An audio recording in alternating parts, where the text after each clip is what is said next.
one of the things we've all met is the accusation that we are strident or arrogant or vitriolic or shrill. What do we think about that?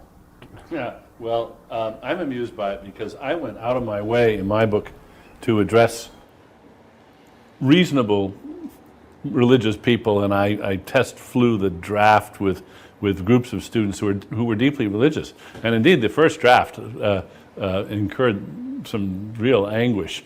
And so I made adjustments. And it didn't do any good in the end because I still got hammered for being rude and aggressive. And I came to realize that it's a no-win situation. It's a mug's game. The religions have contrived to make it impossible to disagree with them critically without being rude. Without being rude.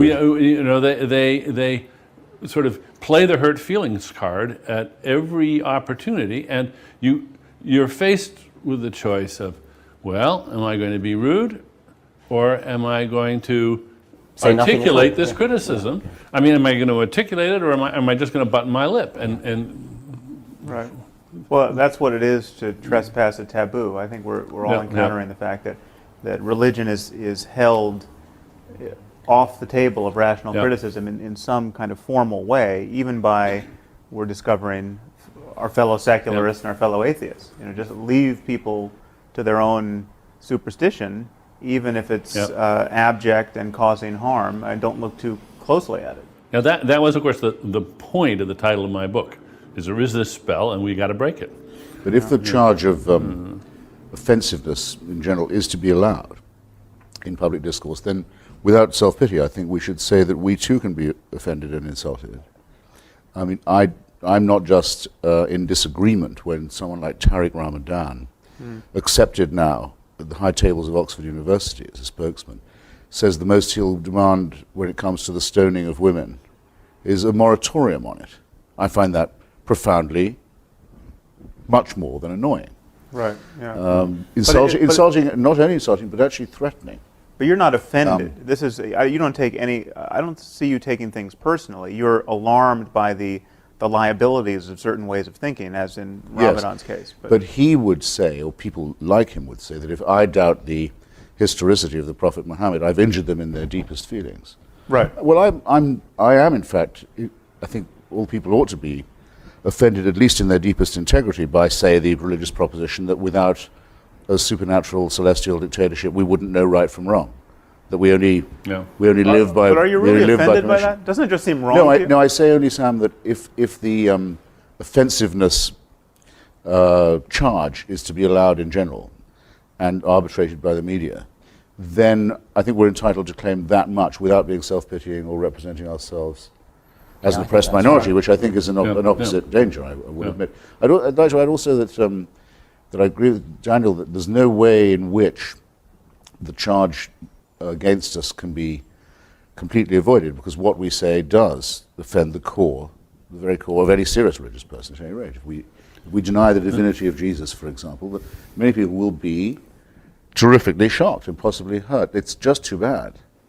I'm fascinated by the contrast between the amount of offence that's taken by religion and the amount of offence that people take against really anything else, like your artistic taste, your taste in music, your taste in art, your politics. You can be not exactly as rude as you like, but you can be far, far more rude about such things. And I'd quite like to try to quantify that, to actually do research about it, actually test people with statements about their favourite football team or their favourite piece of music or something, and see how far you can go before they take offence, compared to, is there anything else, apart from, say, how ugly your face is, that gives such... Or your husband's or wife's or girlfriend's face. Yes. Well, it's interesting you say that, because I regularly debate with the terrible man called John Donoghue of the Catholic Defence League, and he actually is righteously upset by certain trends in modern art, which tend to draw attention to themselves by blasphemy.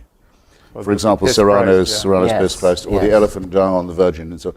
And indeed, I think it's quite important that we share with Sophocles and other pre-monotheists a revulsion to desecration or to profanity. That we don't want to see churches desecrated or no, indeed not. religious icons trashed and so forth. We we share an admiration for at least some of the aesthetic achievements of religion. Right. I think this whole notion of I think our criticism is actually more barbed than that, in the sense that we are offending people, but we're also telling them that they're wrong to be offended. I mean, physicists aren't offended when their view of physics is disproved or challenged. I mean, this is just not the way rational minds operate when they're really trying to get at what's true in the world. And religions purport to be representing reality, and yet there's this peevish and tribal and ultimately dangerous reflexive response to having these ideas challenged. I think we're pointing to the total liability of that. Well, and two, there's no polite way to say to somebody, you've wasted your life. Do you realize you've wasted your life? Do you realize that you've just devoted all your efforts and all your goods to the glorification of something which is just a myth? Or have you ever considered even if you say, have you even considered the possibility that maybe you've wasted your life on this? There's no inoffensive way of saying that, but we do have to say it because they should jolly well consider it. Same as we do about our own lives. Oh, absolutely. Yeah. Yes. Dan Barker's making a collection of clergymen who've lost their faith, but don't dare say so because it's their only living. It's the only thing they know what to do. I've heard from one of them at least. Have you? Yeah. Yes. I used to have this when I was younger in arguments with the members of the Communist Party. They sort of knew that it was all up with the Soviet Union. Many of them had suffered a lot and sacrificed a great deal and struggled manfully to keep what they thought was the great ideal alive. Their mainspring had broken, but they couldn't give it up because it would involve a similar concession. Right. But that certainly, if anyone said to me, how could you say that to them about the Soviet Union? Didn't you know you were going to really make them cry and hurt their feelings? I said, don't be ridiculous. Don't be absurd. But it's I find it, in many cases, almost an exactly analogous argument. When people tell me I'm being rude and vicious and terribly aggressive in a way that I should, I say, well, if I were saying these things about the pharmaceutical industry or the oil interests, would it be rude? Would it be off limits? No. Of course it wouldn't. Right. Well, I want religion to be treated just the way we treat the pharmaceuticals and the oil industry. I'm not against pharmaceutical companies. I'm against some of the things they do, but I just want to put religions on the same page with them. Including denying them tax exemption. Yeah. Yes. Yeah. And, or in the English case, state subsidy. I'm curious how religion acquired this charmed status that it has compared to any of these other things. I mean, somehow we've all bought into it, whether we're religious or not, and that some historical process has led to this immunization of religion against, well, this hyper offense taking that religion is allowed to take. And what's particularly amusing to me, finally, at first it infuriated me, but now I'm amused, is they've managed to enlist legions of non-religious people who take offense on their behalf. And how? In fact, yes. the most vicious reviews of my book have been by people who are not themselves religious, but they're terribly afraid of hurting the feelings of the people that are religious, and they chastise me worse than anybody Exactly who's my actually experience. religious. Exactly my experience. And I think so. One of you pointed out how condescending that view is. That Yes. It's as though it's like the idea of penitentiaries. I mean, they're, other people need them. You know, that That's we right. must keep these people safely in their midst. It's Well, been also- hijacked, hasn't it? By Yeah, the well, But Yes. it's also, I'm afraid, I think it's a deformity or shortcoming in the human personality, frankly, because the religion keeps stressing how humble it is and how meek it is and how accepting and almost to the point of self-abnegation it is. But actually it makes extraordinarily arrogant claims for these Right. moments. It says that I suddenly realized that the universe was all about me. Yeah. Yes. And felt terrifically humble about it. Come on, you know, we can laugh people out of that, I believe. Right. Yeah.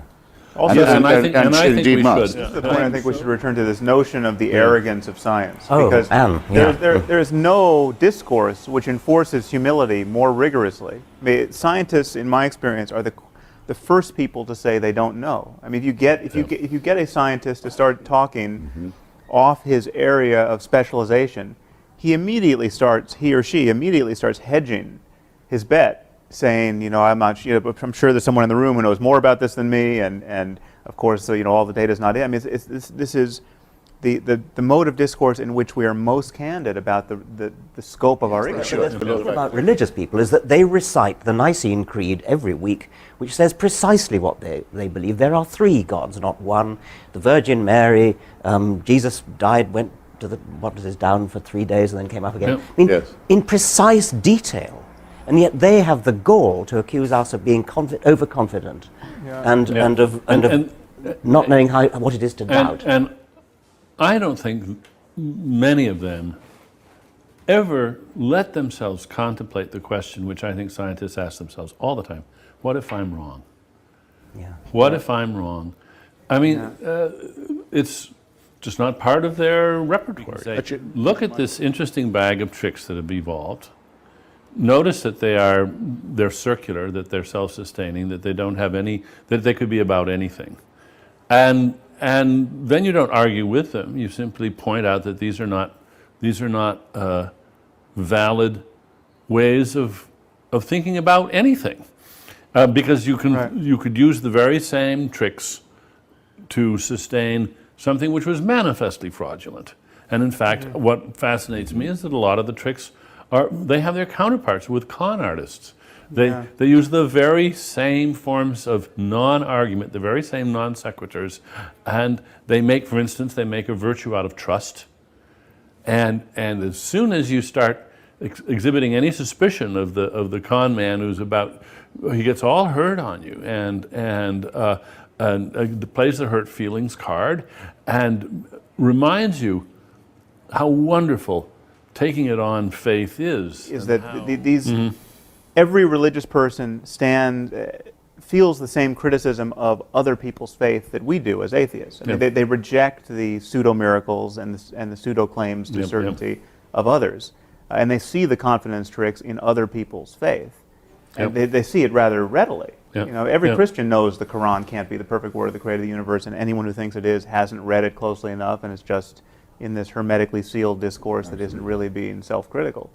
And I think we're on we make a very strong case when we point that out, and point out also that whatever people are experiencing in church or in prayer, no matter how positive, the fact that Buddhists and Hindus and Muslims and Christians are all experiencing it proves that it can't be a matter of the divinity of Jesus or the unique sanctity of the Quran, or because there's 17 different ways of getting there. Yeah. By the way, my insistence always with these people is, if you will claim it for one, you must accept it for them all. And the other move you can make there, because if you don't, it's flat out dishonest. Everyone says, let's not judge religion by its fundamentalists. All right. Take the Church of England. Two of whose senior leaders recently said that the floods in North Yorkshire were the result of homosexual behaviour. Not in North Yorkshire, presumably, but probably in London, I think they're thinking. But God's aim is a little off. One of these, the Bishop of Carlisle, is apparently about to be the next Archbishop of Canterbury. Now, this is extraordinary. This is supposed to be the mild and reflective and thoughtful and rather, troubled church, making fanatical pronouncements. Well, I want to hear what Alistair McGrath is going to write to the Bishop of Carlisle, not to me. Is he going to say, my Lord Bishop, do you not realize what a complete idiot you're making of yourself and of our church? Did he do this? If he did it in private, I'm not impressed. He has to say it in public. The Bishop of Carlisle backtracked. I will judge the church by the statements of its bishops. I think I'm allowed to. There's another point there, is that they never admit how they have come to stop taking it literally, because you have all these people criticizing us for our crass literalism. We're as fundamentalist as the fundamentalists, and yet these moderates don't admit how they have come to be moderate. What does moderation consist of? It consists of having lost faith in all of these propositions, or half of them, because of just the hammer blows of science and secular politics. Of the crass literalism of the critics. Yeah, religion has lost its mandate on 1,000 questions. And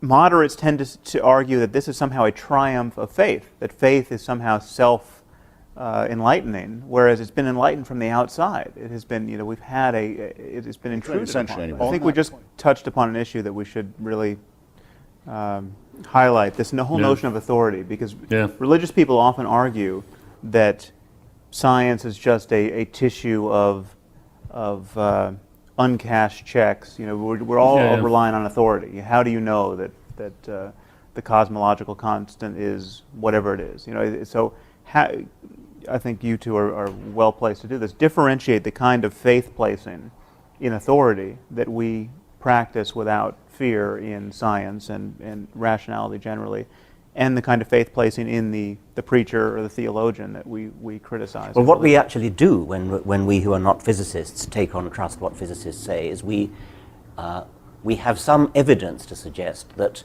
physicists have looked into the matter, that they've done experiments, that they've peer-reviewed their papers, that they've criticized each other, that they've been subjected to massive criticism from their peers in seminars and in lectures and things. And they've come through. And remember the structure that's there too. It's not just that there's peer review, but it's very important that it's competitive. For instance, when Fermat's last theorem was proved by Andrew Wiles.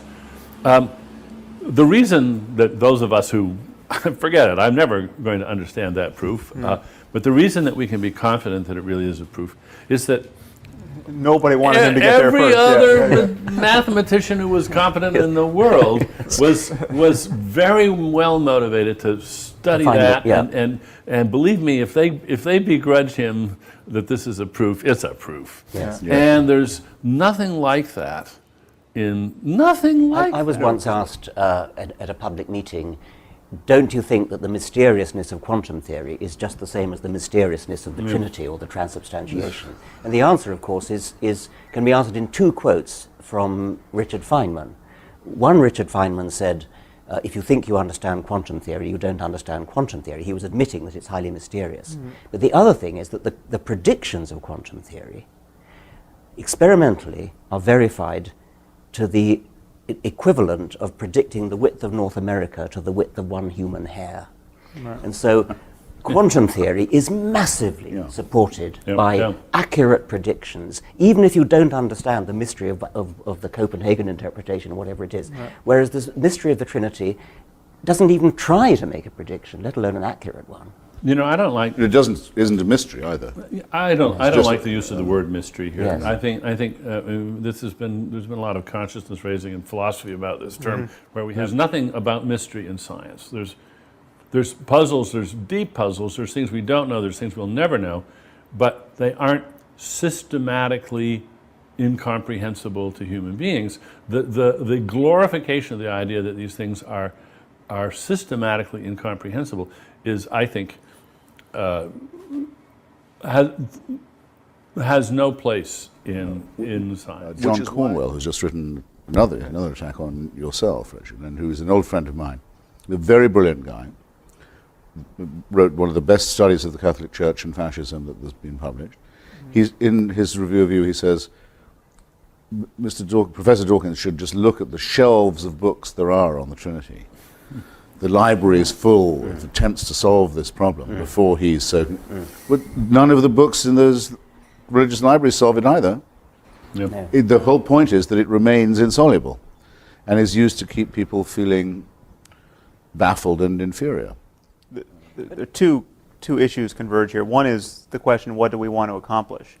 What do we reasonably think we can accomplish? And then this article of faith that I think circulates, unfortunately, among people of our viewpoint, that you can't argue anyone out of their beliefs. I mean, well, is this a completely fatuous exercise, or can we actually win a war of ideas with people? And I think, certainly judging from my email, we can. I mean, I'm constantly getting email from people who have lost their faith and in effect been argued out of it. And the straw that broke that camel's back was either one of our books or some other process of reasoning or incompatibility of what they knew to be true and what they were told by their faith, that I think we have to just highlight the fact that it's possible for people to be shown the contradictions and internal to their faith, or the contradiction between their faith and what we've come to know to be true about the universe, and they just the process can take minutes or months or years, but they have to renounce their superstition in the face of what they now know to be true. I was having an argument with a very sophisticated biologist who's a brilliant expositor of evolution, and he still believes in God. And I said, how can you, what's this all about? And he said, I accept all your rational arguments, however, it's faith. And then he said this very significant phrase to me, there's a reason that it's called faith. He said it very decisively, very almost aggressively. There's a reason that it's called faith. And that was to him the absolute knockdown clincher. You can't argue with it because it's faith.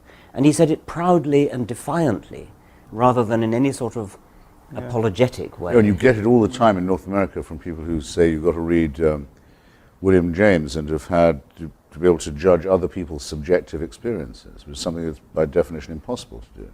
Right. If it's real to them, why can't you respect it? I mean, this wouldn't be accepted in any other field of argument at all. I had a debate with a very senior Presbyterian in Orange County. I asked him, because we were talking about biblical literalism, of which he wasn't an exponent, but I said, well, what about the graves opening at the time of the crucifixion according to St. Matthew? Matthew, I'd rather say. And everyone getting out of their graves in Jerusalem, walking around greeting old friends in the city. I was going to ask him, doesn't that rather cheapen the idea of the resurrection of Jesus? But he mistook my purpose. He wanted to know if I believed that had happened. That was what he thought. Right. And he said that as a historian, which he also was, he was inclined to doubt it. Right. But that as a Presbyterian minister, he thought it was true. I thought, well, all right then. How many personalities do we have? I'm seriously, for me, it was enough that I got him to say that. Right. I said, in that case, I rest my case, in fact. I don't want to say any more to you now. You've said all I could say. Yeah, and I think we have a cultural problem where, and this was actually brought home to me at one talk I gave. A physics professor came up to me at the end of the talk and told me that he had brought one of his graduate students who was a devout Christian and who was quite shaken by my talk, and all I got from of this report was that this was the first time his faith had ever really been explicitly challenged. And so there's something about that. It's true to say that you can go through the curriculum of becoming a scientist and never have your faith explicitly challenged because it's taboo to do so. And now we have engineers who can build nuclear bombs in the Muslim world who still think it's plausible metaphysics that you can get to paradise and get 72 virgins. And we have people like Francis Collins who think that on Sunday you can kneel down in the dewy grass and give yourself to Jesus because you're in the presence of a frozen waterfall, and on Monday you can be a physical geneticist. Well, according to our friend, the problem is this: whether we think, as I certainly very firmly do believe, that totalitarianism is innate in all religion, because it has to want an absolute, unchallengeable, eternal authority. In all religion. Must be so. A creator whose will can't, our comments on his will are unimportant. His will is absolute. It cannot be challenged and applies after we're dead as well as before we're born. I mean, that is the origin of totalitarianism. I think Islam states that in the most alarming way, in that it comes as the third of the monotheisms and says nothing further is required. Right. This is the last. There have been previous words from God, we admit that. We don't claim to be exclusive, but we do claim to be final. Yeah. There's no need for any further work on this point. And we do claim that there's no distance between theology and civics. In our world, surely the worst thing anyone can say is no further inquiry is needed. Right. You've already got all you need to know. All else is commentary. That's the most sinister and dangerous thing. And that is a claim that Islam makes that others don't quite make in the same way. Well, let me play devil's advocate for a After all, moment on that there's no point. refutation of Islam in Christianity or Judaism, but there is in Islam. We accept all the bad bits of Judaism. We love Abraham and his sacrifice of his son, willingness to sacrifice. Yeah. We love all that. We absolutely esteem the virgin birth, the most nonsensical bits of Christianity. We think, all that's great. You're all welcome to join, but we have the final word. Right. That's deadly. Yes. And I think our existence is incompatible with that preaching. Yes. I would never give up the claim that all religions are equally false. And for that reason, because they're false by preferring faith to reason. latently at least equally dangerous. But equally false, but surely not quite equally dangerous because of No, latently I think so, because latently maybe, yeah, because of the surrender of the mind. Yeah. The surrender of the mind, Yeah. the eagerness to discard the only thing that we've got that makes us higher primates, the faculty of reason. That's always Yes. deadly.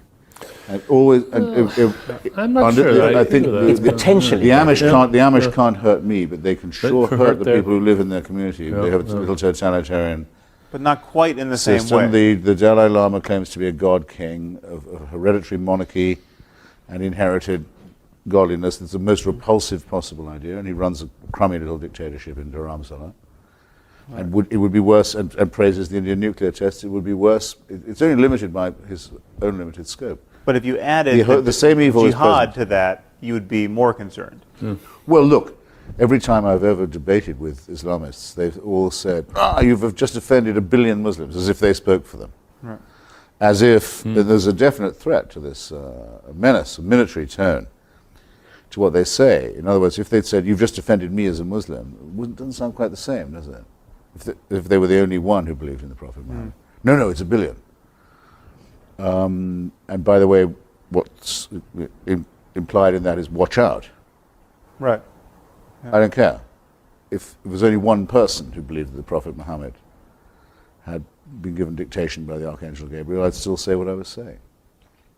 Right, but you wouldn't lay awake And at it would night. be just as dangerous that they believed that, yes. It would, because it could spread. I mean, I didn't expect, I'm sure neither did you, in the 60s, that there would be such a threat from Jewish fundamentalism. Relatively small numbers, but in a very important place, strategic place, and deciding to try and bring on the Messiah by stealing other people's land and trying to bring on the end. Yeah. It's numerically, it's extremely small. Right. But the consequences that it's had have been absolutely calamitous. We didn't used to think, actually, of Judaism as a threat in that way at all, Yeah. until the Zionist movement annexed the Messianic, or fused with it, because the Messianists didn't used to be Zionists, as you know. So you'd never know when it's going to be next. Although it's only the root of the problem in light of the Muslim fixation on that land. If the Muslims didn't care about Palestine, we could have the settlers trying to usher in the Messiah all they want. There'd be no issue. It's only the conflict of claims on that real estate. This is just to say that Well, both sides are both sides fixated on that. are at fault, but the only reason why 200,000 settlers could potentially precipitate a global conflict is because there are 1 billion people who really care whether those settlers tear down the Al-Aqsa Mosque. Which it's their dream to do, Yeah. because they have the belief that one part of the globe is holier than another, Right.